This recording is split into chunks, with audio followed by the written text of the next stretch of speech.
welcome to a slightly different video today, because today I thought I'd see whether my geckos recognise their name or my voice. Now years ago I think I did this with Diego and someone said it's impossible, he can't hear you. I think they were thinking of snakes. I may be wrong, but I feel like snakes only pick up maybe vibrations rather than sounds, whereas since geckos can technically vocalise, I assume they can hear. At least in my experience, they do react to sound.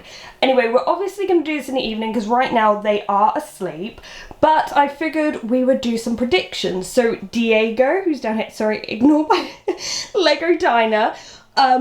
Diego down here almost definitely will already be out. He'll probably be over this side of the tank. In the evenings he comes out, he waits, he loves to come out and see me, which is really nice. Maui is down here. I think he will come out, but he will be well hidden. He's not often just out and about. Minnie is up here.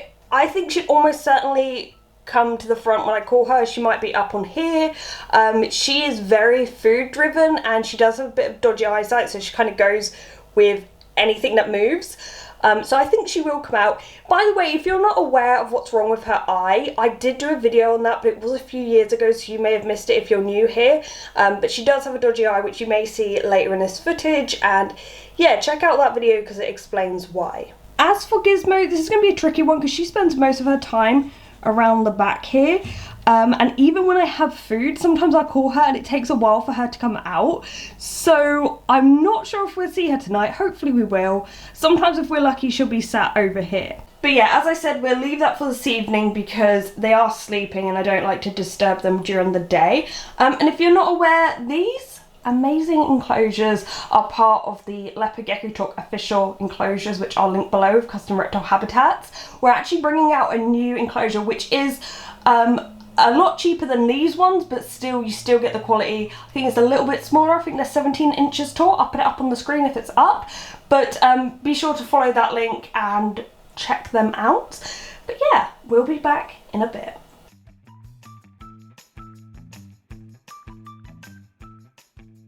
As expected, Diego is splooting. So I have just put a light on just so we can see in these enclosures a bit better. Oh my goodness. Hi, Maui. Look. Guess we're starting with Maui. So Maui is like quite high up in his enclosure. So Maui's quite an interesting gecko because if you remember, I got him when he was really tiny. Now he's about 90 grams. Looks like he's about to shed actually. And he can still be a little bit skittish. I know a few people get geckos and they don't act maybe like Diego or Gizmo or Minnie, but keep in mind that Gizmo's 16, Minnie is 15, I believe Diego is 10 or 11, so I've had them a while, and even Maui here, who I've had just over a year now, I think, can still be a bit skittish, but let's have a close-up on his little face. As you can probably see around the lips, he's going to shed soon, but I guess he's coming down, so let's see if he responds to his name. Maui! He's like, I hate you. Go away. You can come down. Come on then.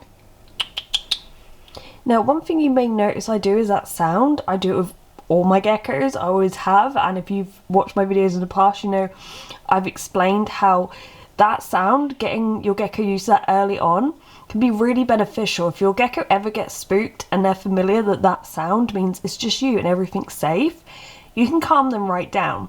Obviously this takes practice and it's just something you do every time you interact, but yeah, I guess Maui's coming down to see us.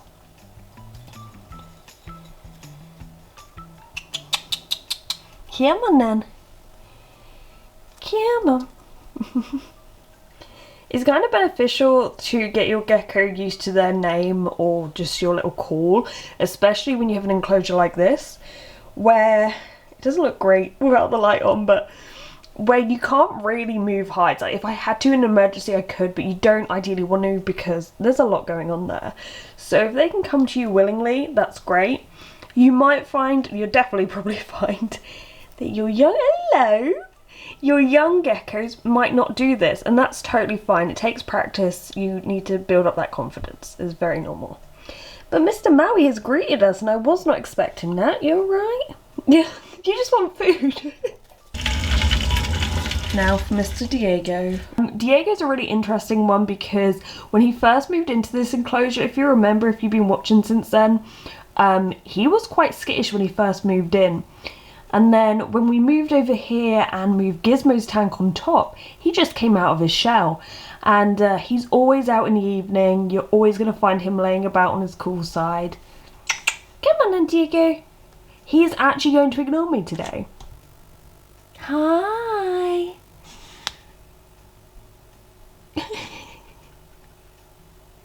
Yeah, he's a cute little guy. He is rarely skittish. He likes to hang out. And yeah, he's just a really cool gecko. Next is the girlies. So we're going to start off with Minnie. Like Maui, as you can see, she is embracing her enclosure and its height. The cool thing with this, with the 3D background, is there's so many different areas they can get onto and get warmer or cooler as they want. So I did end up filming more with Minnie, but unfortunately with Minnie and Gizmo, my microphone on my camera went crazy.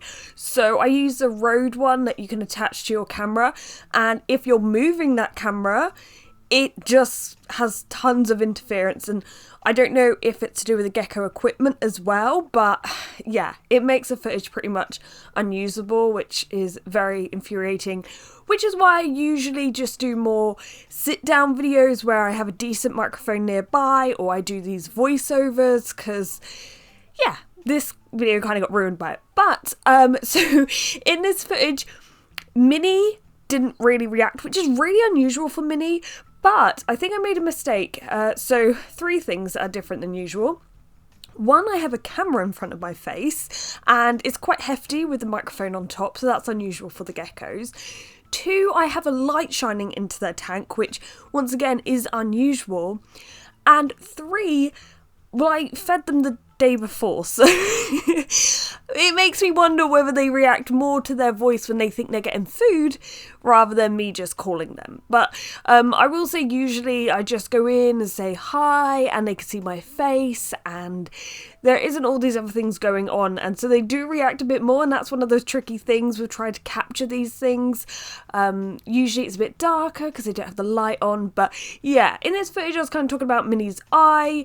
You know, it does look pretty bad, but these things can occur. Like as I said, she hatched out like this, and I was talking to Jessica's animals friends about this because she has a few leopard geckos with eye defects, and it can sometimes be literally a slight fluctuation in their incubation temperature that can cause this, which is wild. Anyway, I tried to call Gizmo, but as kind of expected, Gizmo is an independent woman. She will move when she wants to. She's comfortable on her slate. She is not coming to see me. As cold as this may look, because she's just like, no, I'm not moving. She is a lovely gecko. But she just moves when she wants to, and she settles when she doesn't. And you know what? She's 16 years old. My face isn't a surprise to her anymore. And she knows when she's getting food and she's not. I can get her out. I can handle her. She's really sweet. But she's not playing ball for this video, you know. But yeah, I hope you've enjoyed this little video. It's a little bit different. Sorry the audio went weird near the end there. But thank you for watching, guys, and goodbye.